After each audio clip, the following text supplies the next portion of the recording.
The history of Nazi Germany's apparatus of control cannot be understood as a collection of isolated atrocities or spontaneous acts of cruelty. It was, instead, a carefully constructed system in which medical rationality, architectural engineering, bureaucratic discipline, and psychological manipulation converged toward a single objective: the total dismantling of human autonomy. This was not chaos, it was order weaponized against the individual. And the most disturbing aspect of this system is that, at its core, it did not always rely on overt violence. It relied on process, routine, and the quiet authority of expertise. For many prisoners, the first meaningful encounter with this logic did not occur during beatings or roll calls, but inside the camp clinic. These spaces were intentionally designed to feel different from the rest of the camp. White walls replaced stained wood, voices were lower, controlled, professional. The clinic did not shout, it observed. It did not threaten, it recorded. Bandages were adjusted with precision. Cups of water were handed over without orders barked in German. In this environment, trust emerged not because prisoners consciously chose to believe, but because repetition and tone dissolved suspicion. The clinic created a psychological rupture. Here, the body was no longer treated as expendable labor, but as a technical problem requiring management. This shift was crucial. Once a prisoner accepted medical oversight, even reluctantly, their body ceased to belong fully to them. Symptoms were no longer interpreted through personal experience, but through charts, schedules, and diagnostic language. Pain became data, fatigue became a deviation. Recovery was not defined by how a man felt when he woke up, but by what a file stated he was fit to do. Each visit reinforced dependency. The prisoner learned that survival required compliance with procedures they did not control and could not fully understand. This was not forced submission, it was guided dependence, and once autonomy is surrendered under the guise of care, reclaiming it becomes nearly impossible. This medicalization of captivity did not exist in isolation. It mirrored a broader logic operating throughout the Nazi security apparatus, particularly within the Gestapo.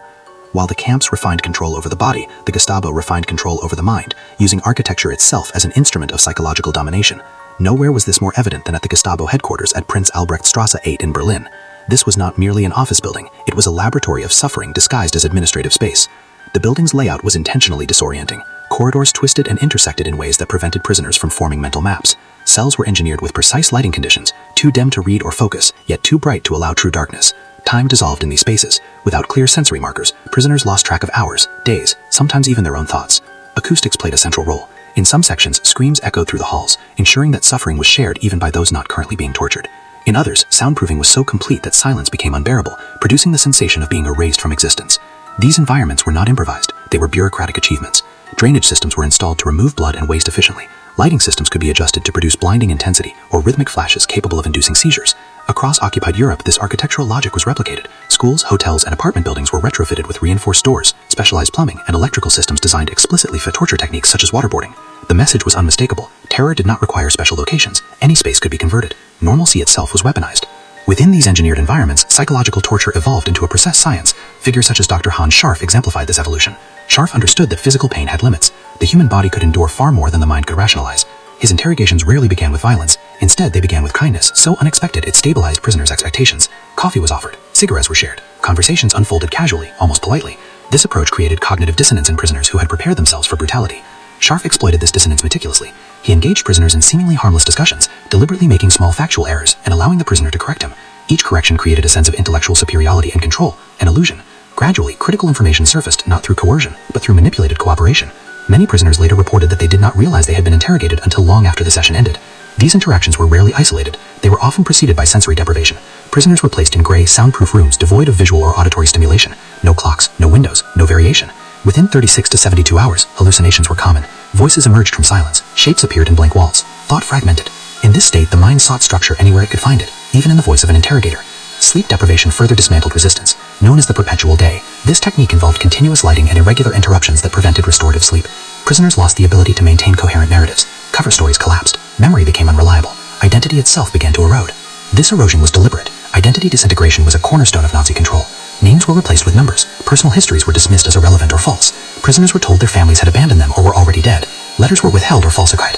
The The goal was not merely to isolate individuals physically, but to sever their psychological anchors to the outside world. At facilities such as Dachau, this assault on identity extended into pharmacological experimentation. Barbiturates, mescaline, and amphetamines were administered to unwilling subjects under the guise of medical research. Some drugs were intended to loosen inhibitions during interrogation. Others aimed to permanently fragment personality and cognition. These experiments were meticulously documented, not as crimes, but as studies.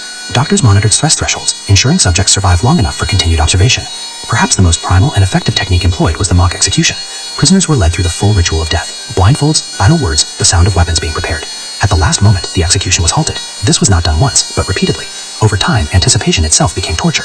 The mind learned that resistance was meaningless. This state, known today as learned helplessness, left individuals compliant even in the absence of immediate threats. None of this operated without infrastructure.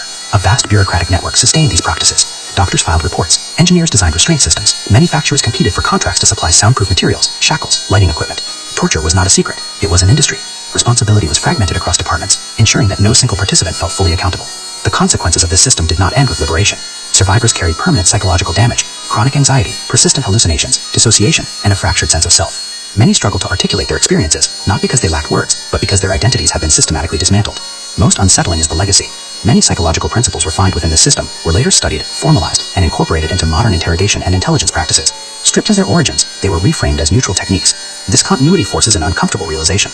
The most effective systems of control do not rely on brutality alone. They function quietly, through structure, authority, and the illusion that compliance is rational. In the end, Nazi Germany's apparatus of control teaches a chilling lesson. Power does not always announce itself with violence. Often it whispers through procedures, protocols, and professional language. And by the time the individual realizes autonomy has been lost, the system has already absorbed them completely.